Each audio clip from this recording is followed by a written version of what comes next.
Chers amis, dear friends of the French Cultural Center, my name is Bouquegneau, I'm the Executive Director of the French Cultural Center. It is my honor to welcome you tonight to the first Mosaïque Award for Exceptional Achievement.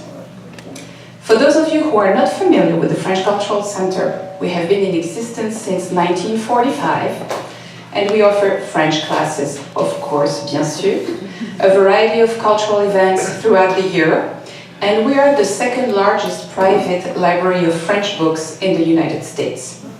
Our mission of promotion of the French language and culture is very dear to us. Learning another language, another culture, is opening your eyes and your soul to the world. 7 years ago, a dynamic group of our friends decided to create the Mosaïque Cultural Fund of the French Cultural Center. The Mosaïque Cultural Fund provides essential support for new cultural programming. Recently, you might have enjoyed our Through the Lens series about the role of journalists in the global world, or our May 68 series commemorating the almost revolution that happened in France back in 1968. Cultural programs are at the core of the Center's mission. By investing in Mosaïque, individual and institutional donors help to ensure ongoing programmatic innovation and secure the Center's long-term fiscal health. The Center is indebted to the Mosaïque founders, led by Madame Souki de Bragança, who is also a trustee of the French Cultural Center, has been a long-time friend. Madame de Bragança will be introducing our guests tonight, Mr. Tony Fogg, Boston Symphony Orchestra Artistic Director, and of course, our awardee, Monsieur Jean-Yves Thibaudet. It is a great pleasure and an honor to welcome all these guests tonight. And now, I will give la parole and le micro to Madame de Bragança. Merci, chère Barbara. Merci. Bonsoir, mesdames et messieurs. Je vous remercie de tout cœur de votre assistance ce soir.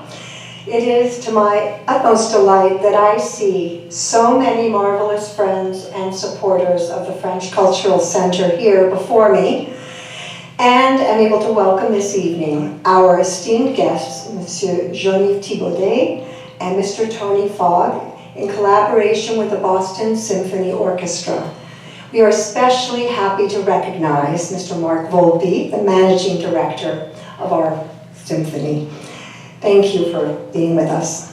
For the kickoff of the first Mosaïque Award for Exceptional Achievement, I wish to thank our committee, the members of 2018, who include Tony Fogg, Stephen Galante, our chairman of the board, Elaine Hepworth, Pierre Sorel, Sarah and Eric Ward, and Martha Volpe, to whom I especially owe an immense debt of gratitude.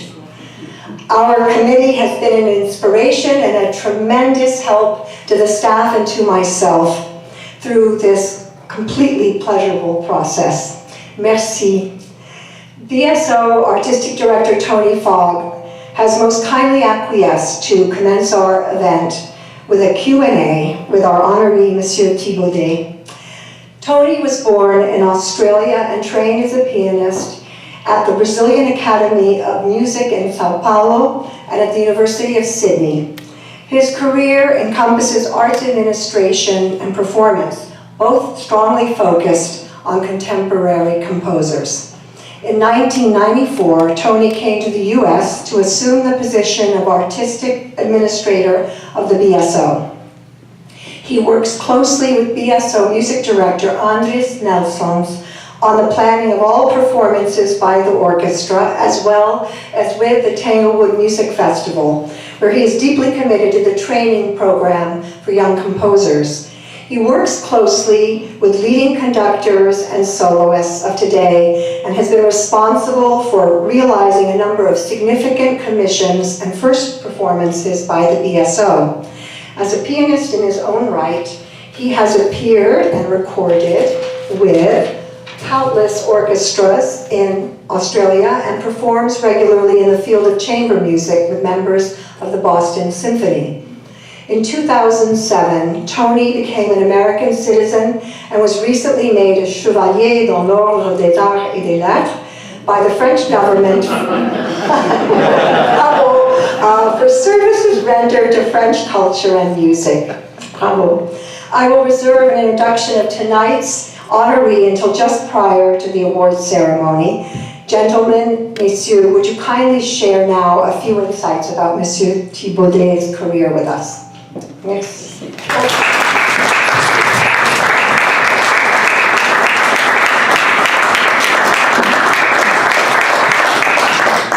Well, good evening, everyone, and Suki, thank you for that very gracious and far too flattering introduction.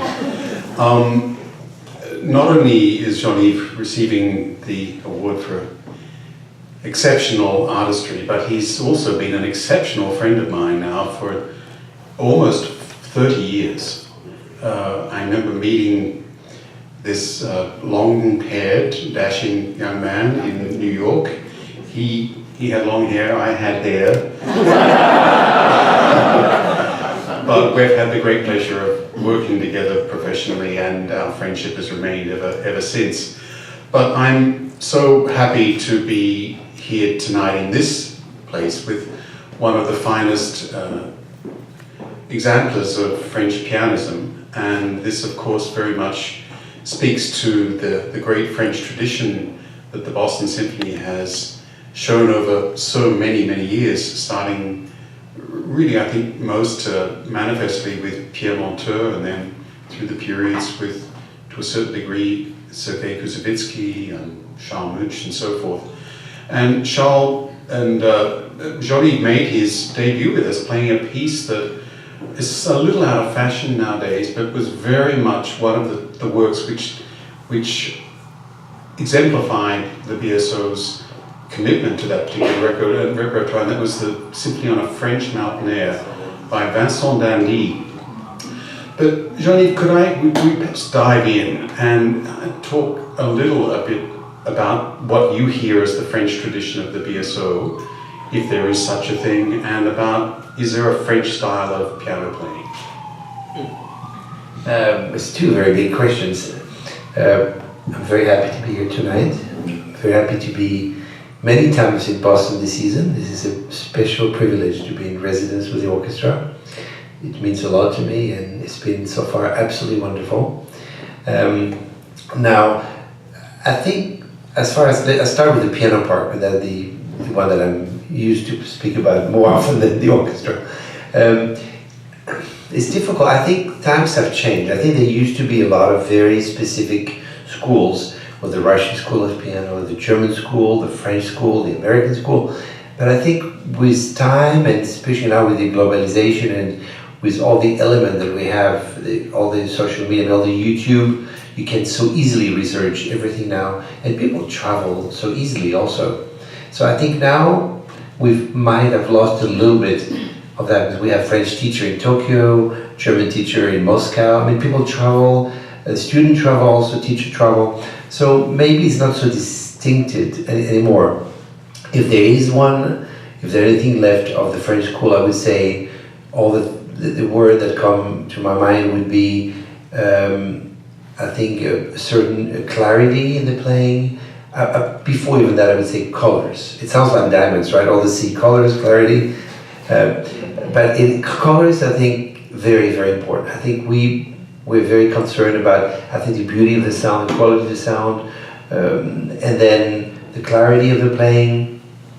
I think sometimes there's a almost bad image. I mean, people think if French, it would be something almost a little bit, what would be the word for that? A little bit shallow and not very deep, compared like German music is supposed to be very deep. And then French music would be just a little bit, like this. Yeah, superficial. And I think that's not fair. It's really, I don't think you can have, it's some of that, but it's not all about that. I think underneath that's clarity and that all that beauty, there is also some, I mean, you can take the music of Ravel, and there certainly is a lot of depth in the music after all the beautiful colors and all the rest. So I think those elements also, I think there's a certain elegance. I mean, I think anything that has to do with France is always a certain elegance, distinction, something very, very specific to it. And I think so that's also part of it. So it's a lot of those things that would be the piano school. I think a respect of the text, very, very clear, all of that. Now, about the orchestra, I mean, I've been really privileged to play now for almost 30 years. It was almost like our friendship. I think it was about the time when I started playing with the orchestra. So it'll be soon 30 years. And there is definitely a tradition that I see there and that I hear there. And I find that completely hypnotizing, mesmerizing. I don't really understand how physically you can explain it, but how you can pass through the years, pass the history, and it's almost like a memory, collective memory. You would think, I mean, of course, probably there's very few people actually playing the orchestra today that went through all those years. But yet, the orchestra still has that memory of that sound and that style, even though it was all the music director that came in between. And I think this only goes because, I mean, I can only think of that, because they all sitting together. Never would be the entire orchestra left. It was one musician would retire, then a new one would be, but you'd be still sitting with that person probably for a while, and then listening to the orchestra, to that person. I mean, it just passed around the tradition, and that's what keeps it. And I remember you mentioned the Vincent Dandy piece that we played, which I don't ever think if I ever played it since again. I learned it, I recorded it actually, and then I played it here, and that was about it. Very interesting piece though, but just to say, I remember very well looking at the score, the conductor's score, and it was still all the marking from München, everything was written there. You have that tradition, is there. I mean, the scores are still marked from those amazing conductors that brought that, French history. So I think there is definitely a part of that. And then you hear when the orchestra, not this visit, but my visit 3 weeks ago, when we did the Ravel program, I was sitting, I think I heard it twice, the Ravel Daphne Cycloée, the complete, in the second half. And I have to say that it was fascinating, and there's not enough words to describe my excitement and the beauty of everything, but the sound that every member of the orchestra and then the collective sound of everybody that came out was just unbelievable. And that, of course, has to come with all the history that was before. I mean, how many times have they played Daphne Cycloée? Amazing. And it's not the same musician, and yet still, it just was so incredibly beautiful and so incredibly French.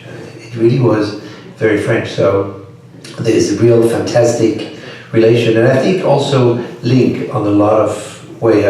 I was 2 days ago at our consul's residence for a dinner, and we were speaking about that. I think the history and the link between France and Boston has always been something very important. A lot of Francophiles in Boston, a lot of love and collaboration on different levels with the country. So I think that's something that is very touching and that you really feel in the city. Well, you mentioned you were here a couple of weeks ago, and of course we've had the great pleasure of your presence here in town with us for a number of performances. In fact, you're the BSO's very first artist in residence, and we've taken you into some bit of foreign territory. You played Bach with us a few weeks ago, and a Haydn trio. But the work that you're playing this week, the second symphony by Leonard Bernstein, called The Age of Anxiety, is a piece which you've been championing for a long time now. And I'm not sure how many here have been to the concert so far this week or know the work, but of course it was a work written for Bernstein himself to perform. The premiere was 1946 here with Koussevitzky conducting. And a lot of the music, or large sections, are in a frankly jazz idiom, a type of jazz that Koussevitzky apparently called noble jazz, because he was a little dismissive of jazz and thought it had a little bit to do with low life. But jazz has played an important part in your pianistic career, and something about it. Is it an American in Paris? What's the connection? I don't know what the connection is, but it's been always part. I mean, I think of Gershwin. To speak of Gershwin, I was 14 when I learned both the Concerto in F and the Rhapsody in Blue, and I performed them throughout all my life in France. I have to say that Gershwin is a hero in France, and so is jazz in general. I mean, I think jazz in France is really an extremely important part of our life. We've got lots of performers. I think lots of connection again with the States. A lot of musicians love to come to France to perform. All the jazz players, they always spend time in Paris. So there's that connection. And then it's a personal connection. I don't know, I just always felt very attracted to that music, and I listened to a lot of it. Went to a lot of clubs in Paris when I was growing up. And then it became a little bit part of my language, and I wanted to learn more about it, to start playing some of it. I will never be a real jazz pianist, but at least I play jazz with my classical mind, but I give it my approach, and I think it's fine. I think it's like, for example, Bill Evans is the one I have to say that was really a little bit the key, the one that brought me into playing more jazz.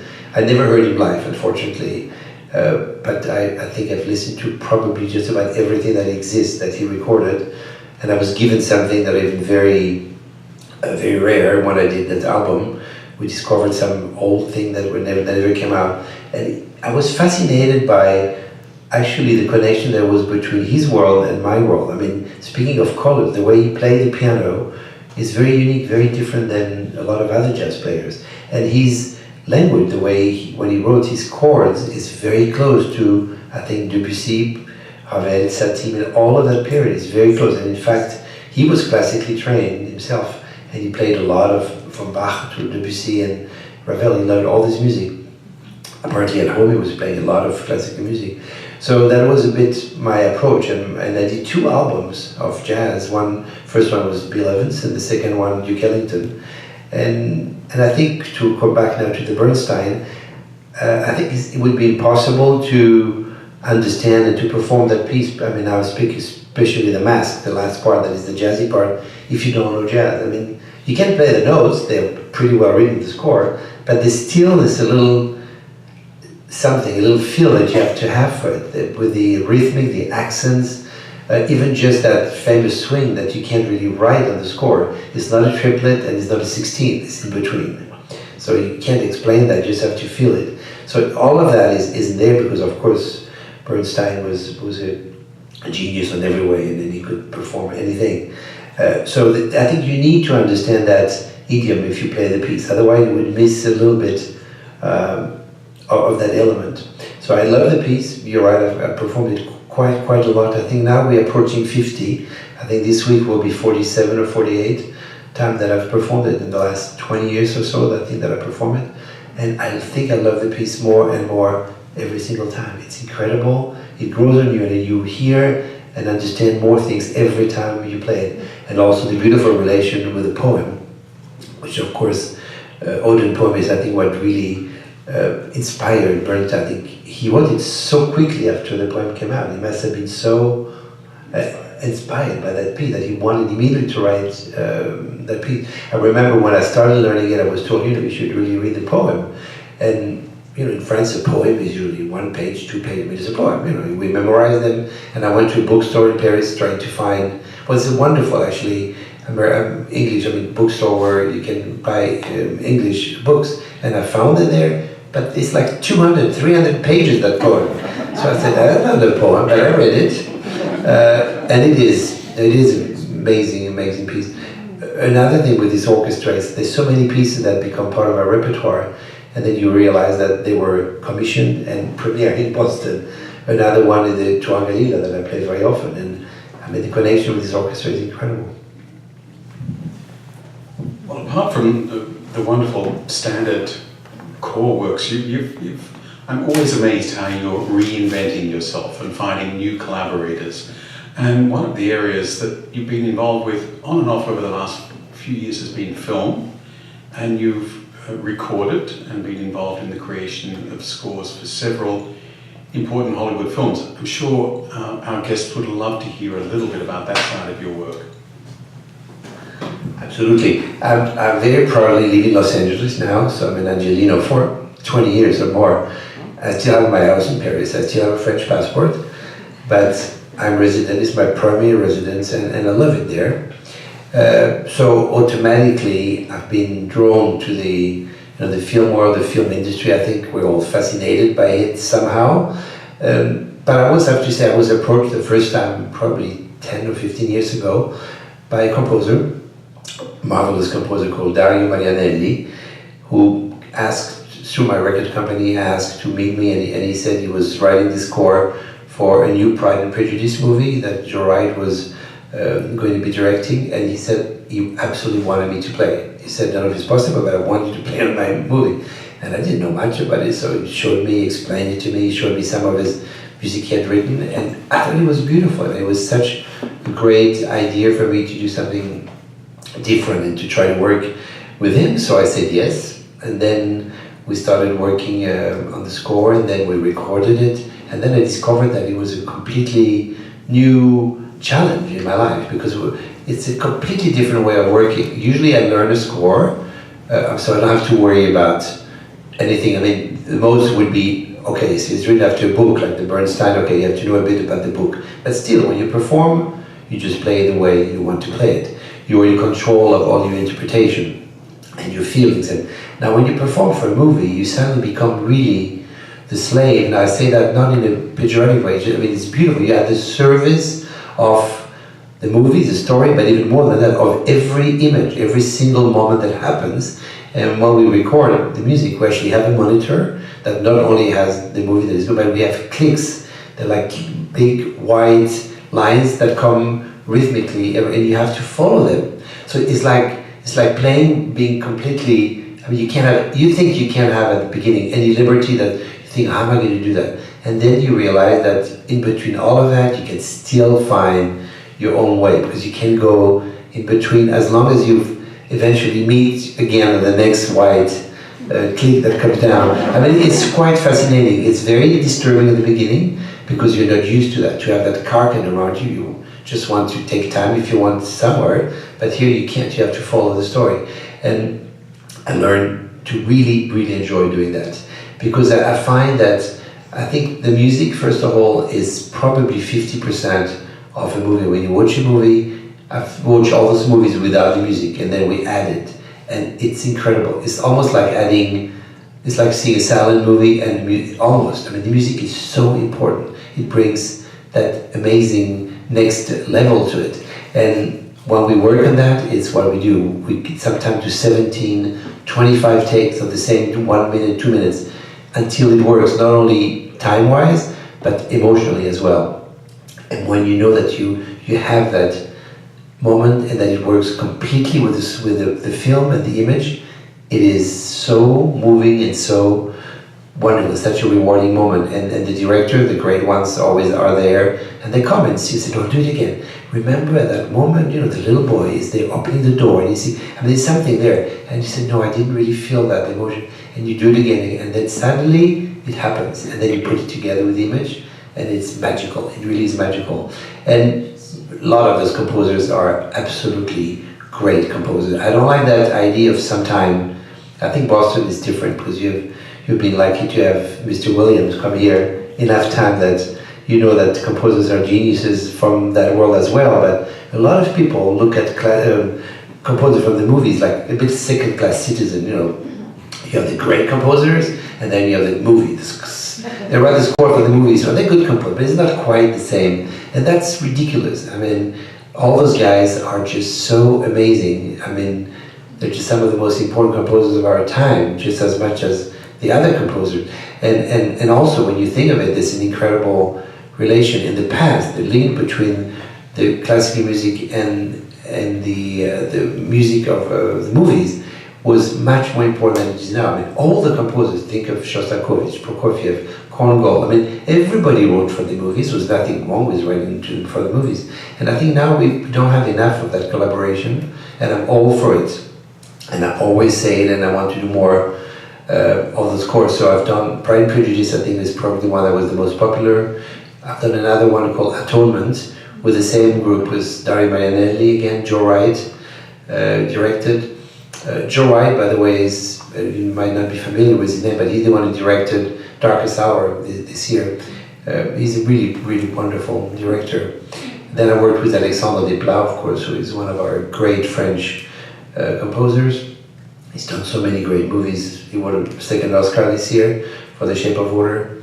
So I've done quite a bit of those, and it's been really, really interesting. And in fact, one of my dreams, and I've been saying that to so many pupils, including John Williams, one of my dreams, and I hope one day it will happen, would be in fact to be able to bring, what I find sad is that you've got all those fantastic scores. I mean, some of them are just so incredible. They're written, they're in the movie, and at the end of their life. You watch the movie, but you just never hear them again. They don't have like, the rest of the music is played all the time in concert halls. This one just has the life of the movie. And I was always saying, why doesn't one of these composers take one of his music from one of the film and make a suite? I mean, there are some made, but in my case, of course, I'm thinking of myself, so some that would have the piano in it. So it would be so fantastic to have a great score with big piano parts. You can call it whatever you want, a suite, a concerto, doesn't matter. But just be able to take it out of the score of the movie, and just play it in concert halls. And for some reason, they don't really do it. It's a complicated story because music is very often for the score written for very small moments. You have 2 minutes, 3 minutes, 1.5 minutes. It's not a big score, so it's difficult to put it together. But some of them have the talent to do it. They could take themes from that and make something. So I hope one day we can do that. But I think we should bring this music much more to the concert halls. They're such great composers.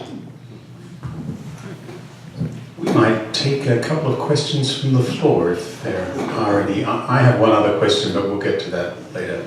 Are there any questions? Of course, we know Bernstein so well to be one of the most amazing musicians of the last century. He's, of course, celebrated for that and for all of his music. But I also know that he was a champion of interdisciplinary education and that he was often inspired by other things. Of course, he went to Harvard and not necessarily immediately to a conservatory. I'd be interested to hear about your inspirations outside of just the music world or the art world that really inspire your playing or your life or anything like that. It's a wonderful question. Thank you. I had wonderful parents. I have to say, both my father and my mother, but I'm thinking of my father because for education, for that kind of vision you're talking about, my father was really an inspiration and really led the way to what he thought was good for me. And I remember very clearly when I was 15 years old, I was at the conservatory in Paris and entering this new cycle, whatever it was called, the new class. It was going to be 3 years, so from 15 to 18, and at the end I would have what we call the first prize or second prize, whatever, but it was the end of that curriculum, let's say. It's a bit different in French than here. And it would have been exactly at the same time where I would have what in French we call the baccalaureate, which is the end of your studies, whatever it's called here. And my father we had to make almost a choice. We didn't know if I could do both, be at school at the same time, do all of that. So my father was very concerned. I remember he went to see the director of the conservatoire, who was a wonderful man, Raymond Guaramon-Brun, and he had the conversation. He asked him, what do you think my son has future, and that you think he will really, music will be something I'm really worried. I want to make sure he has all the education.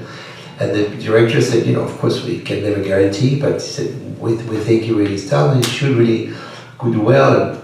And so we continued in that direction. And yet my father said, I want you to finish all your studies as well, all the rest, to parallel of the music, continue all, because some kids sometimes at 14 or 15 they start going to school, whatever, they just don't, and my father would not do that. He said you need to have that, in French we say bagage, luggage sounds a bit strange, but just have all of those things with you in your life, because you never know what happens. And also he said because you need that, as a musician you need to have also that education, it's so important.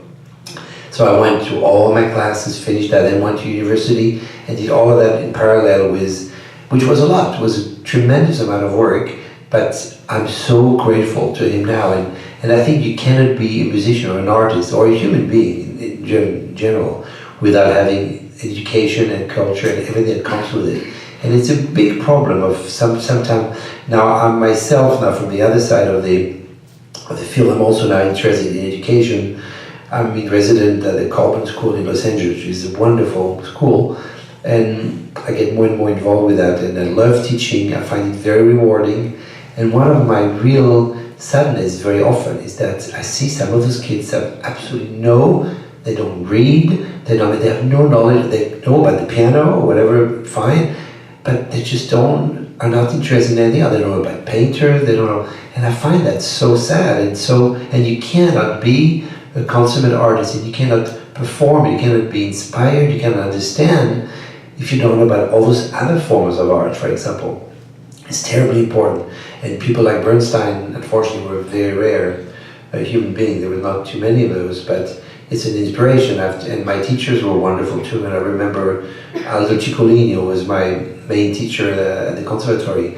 Aldo was an incredible man. We would speak about piano sometimes, but most of the time we were speaking about other things, about painting, about philosophy, anything. I always say lessons with him were lessons of life. They were not just lessons of music. And that's so important. So I was very lucky to have my parents for that guided me in that direction. And I think now I'm trying to do that as much as I can when I teach. If we go through the other day, somebody played for me the Dante Sonata from Liszt, and I started speaking about Dante. He hardly even knew who Dante. He thought it was after, I don't know, he had no clue why he was called like that.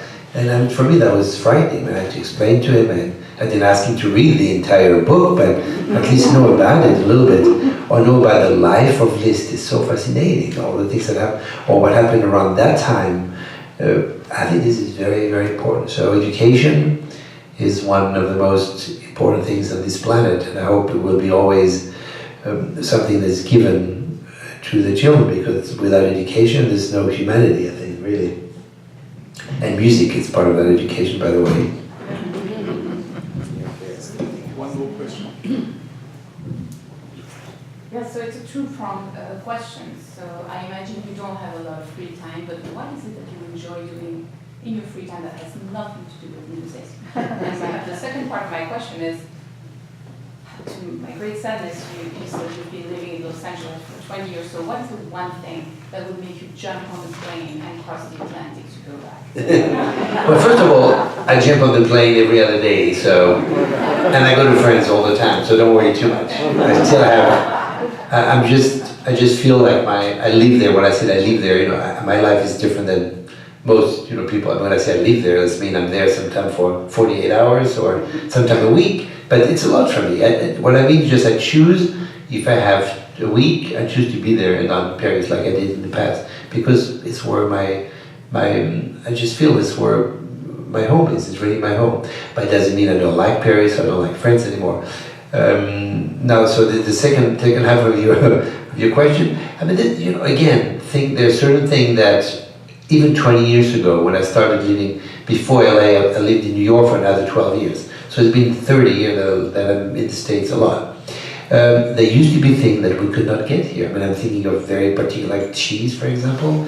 There were very little. We could find cheese that had no taste. For us French, they were completely uninteresting. They couldn't send them. It was impossible.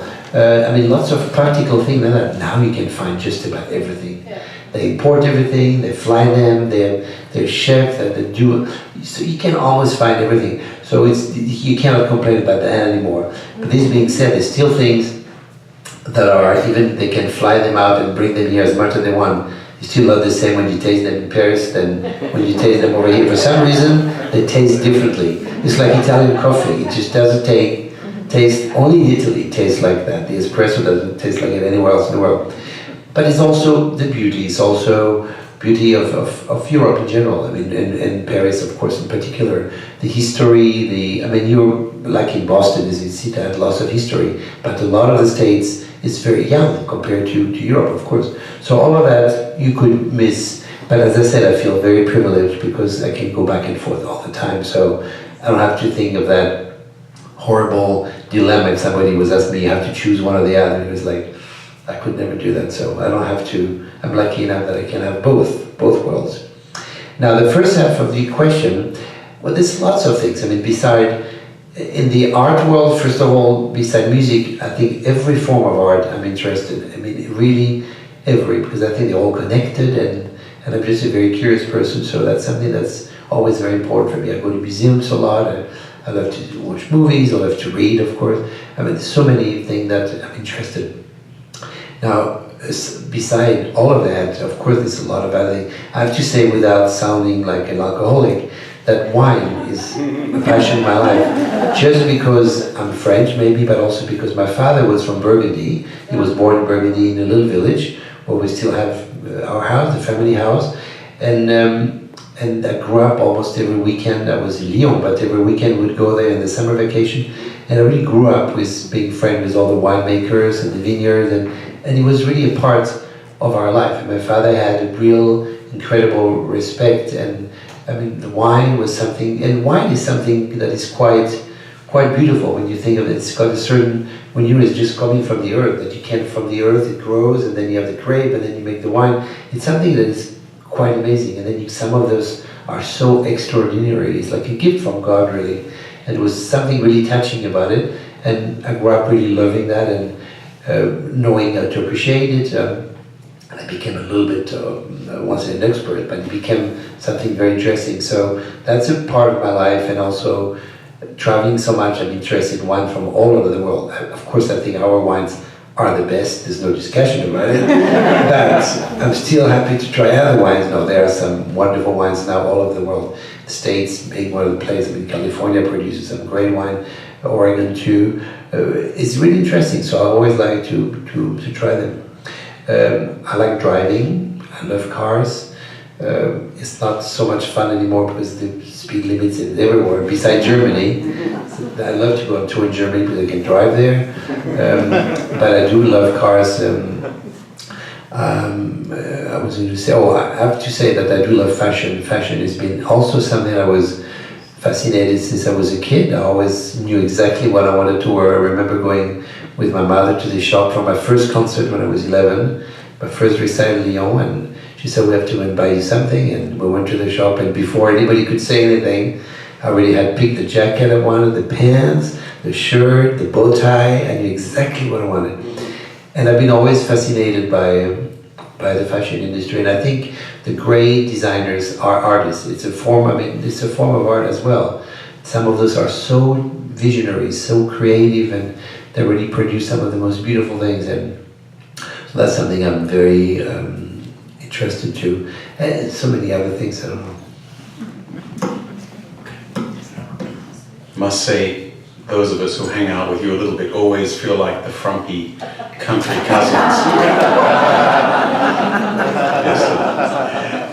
Jean-Yves, thank you so much for sharing these thoughts with us. It's a great treat to have you so often in Boston this year, here on this occasion, and speaking about the things that ignite you, about which you're passionate, and we're privileged to share this time with you. So thank you so much.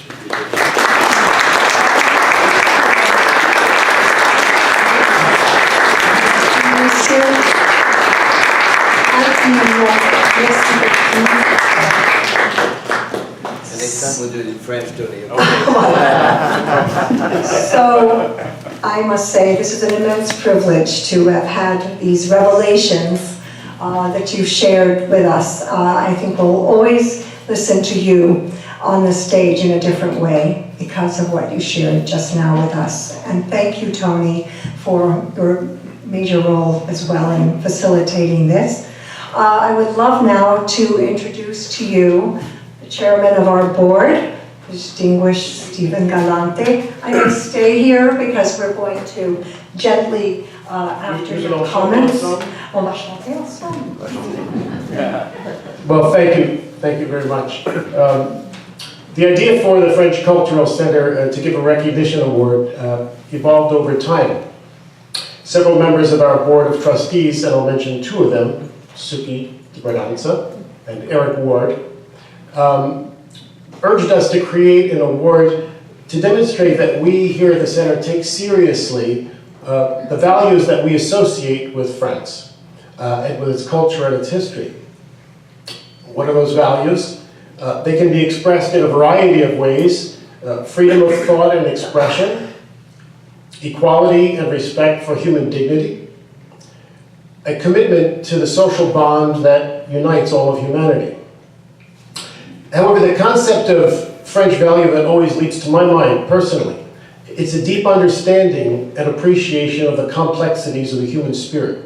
That's what I find in French culture. That insight, it's almost a primordial insight. It's implicit and often explicit in the greatest creative work that comes from France or that takes inspiration from French history and culture. I find that whether in literature, in the visual arts, or in music, French authors and philosophers, sculptors and painters, composers and performers, they explore and communicate that human experience more deeply and more authentically than artists do anywhere else. They help us to acknowledge and to make sense of, or to try to make sense of, the joy, the extravagance, the bewilderment, the depths of sorrow that are possible, the heights of bliss that we're sometimes able to reach as we stumble and tumble through life. That's what France and French culture means to me. And as Jean-Yves has said, the cheese and the wine are not bad either. So when Suki and the members of her Mosaïque Committee proposed to create this award, all of us at the center were 100% behind her and behind the committee. And collectively, we wrestled to define the criteria for the award. And during the conversations, we reflected on the fact that the humanitarian impulse is present in fields, of course, beyond the arts and the humanities. And so finally, we arrived at this statement as the selection criteria. The Mosaïque Award for Exceptional Achievement is conferred to an individual who has excelled in the humanities, the sciences, or the public interest, and whose work reflects the humanitarian spirit of French culture. And by the way, in our mission of serving those values, the French Cultural Center in recent years has presented to the public contributors from those diverse fields. In the past few years alone, the noted French artist Bernard Vernet has been here, the American historian David McCullough, the French graphic illustrator Noël Ehrenschmidt, and U.S. Supreme Court Justice Stephen Breyer have all been here presenting to our members. So in the end, we decided to create the award, we established the selection criteria, and then the discussion turned to who should receive the first Mosaïque Award for exceptional achievement. Plenty of candidates, plenty of conversation, but at the end, the choice was unanimous. The man who's with us today, a great pianist, educator, and humanitarian. So, dear Suki, I'll turn the microphone back to you to make the presentation. Merci, cher Stephen. So, some of these areas have been covered before, alluded to earlier in our question and answer, but I'm directing these comments to you, cher monsieur. You hail from Lyon, where you were born and began piano studies at age 5. After your first public appearance at age 7, you entered the Conservatoire de Paris at age 12 to study with Aldo Ciccolini and Lucette Descaves, a friend and collaborator of Maurice Ravel's. Your career as one of the finest pianists in the world spans more than 3 decades, during which you have performed worldwide and recorded over 50 albums, of which several have garnered Grammy nominations and countless awards. You were designated for 2017-2018 the Boston Symphony Artist in Residence, a role you also held previously for l'Orchestre National de France, as well as the Wiener Symphonica and the Colburn School in Los Angeles. During these residencies, you curated special performances with selected students for Radio France and performed concerti by Saint-Saëns, Grieg, and Gershwin in Paris and Vienna. You command an amazing range of solo, chamber, and orchestral repertoire that spans from Beethoven through Liszt and Tchaikovsky to Ravel, Khachaturian, and Gershwin. As part of the opening concerts at Carnegie Hall a few years ago and on tour in Europe, you performed Messiaen's Turangalila Symphony with Gustavo Dudamel and the Orquesta Sinfónica Simón Bolívar de Venezuela, which for me is near and dear to my heart because I was raised there. So we have a special bond there. Your passion and dedication for education and fostering young musical talent has been proven through your lessons, master classes, and performances with the students at Colburn. Your recording accomplishments span Eric Satie's complete solo piano music on the occasion of his 150th birthday for the Decca label, to big jazz band orchestrations of Gershwin's Rhapsody in Blue and variations on I Got Rhythm and Concerto in F. Above and beyond your musical contributions to the world and to youth, you have impacted, as you said a short while ago, the worlds of film, fashion, and philanthropy. In the first category, your solo playing is featured in numerous films, as you mentioned, including Atonement, for whose score composer Dario Marinelli won Oscar for Best Original Music Score. Dame Vivienne Westwood is proud to claim her designs in your concert wardrobe. And in 2004, you served as president of the prestigious charity auction for Les Hospices de Beaune. And this leads me to reminisce on the occasion where my husband and I first met you, now 8 years ago in 2010. You were being inducted into the Chevalier de Tasse de Vin as a postulant at the Chapitre de la Rose at the Château de Claude Bougeot. And we had the immense pleasure of being seated near you. We made a point of introducing ourselves, and I mentioned my hope that you would someday find your way to our historic landmark building. And you assured me that you were already a fan of Boston and of the BSO. And indeed, you are now here. You are a recipient of the Victoire d'honneur bestowed by France's Victoire de la Musique.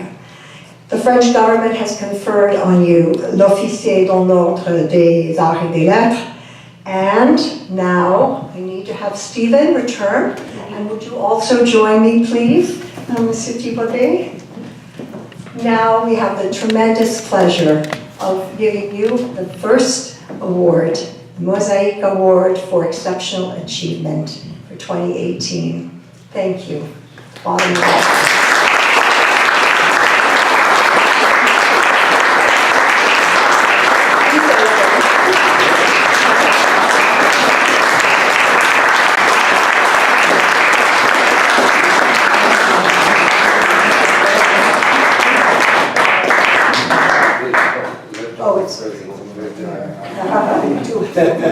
Wonderful, masterful work with your fingers. Yes, yes. There we are.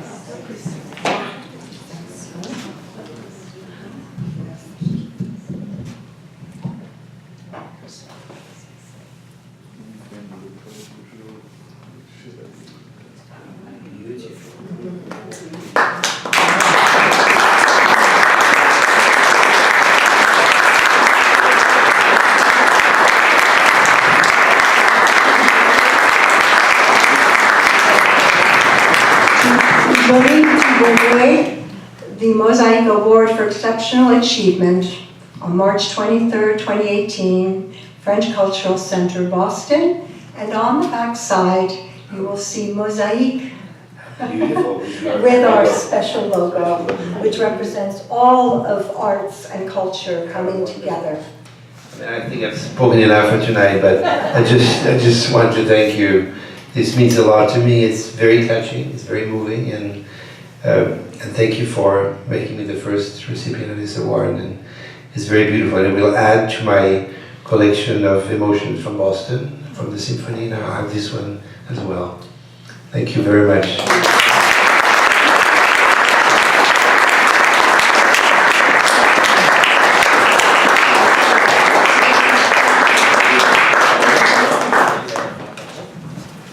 I would like to take this opportunity. I'm so happy that Mr. Thibaudet was happy with the gift, because I would like to thank Christophe, the Parisian Silversmiths, for their sponsoring of our award. And we're very happy also that Christophe created this refined and elegant tray. and that they have been lending some pieces to us tonight that you can enjoy at the different tables that you will see during the reception from their Anémone and Malmaison collections. So thank you so much. We hope that this is the beginning of a very long love story between the French Cultural Center and Christophe. And I would like to invite you to join me in the gallery for a reception in the honor of Monsieur Thibaudet. And my staff and myself will be available to answer any question that you might have about the center, about the Mosaïque Cultural Fund, and we hope that if you are not friends of the fund, that you will really consider becoming, in this way, our best friends here at the French Cultural Center. Thank you so much.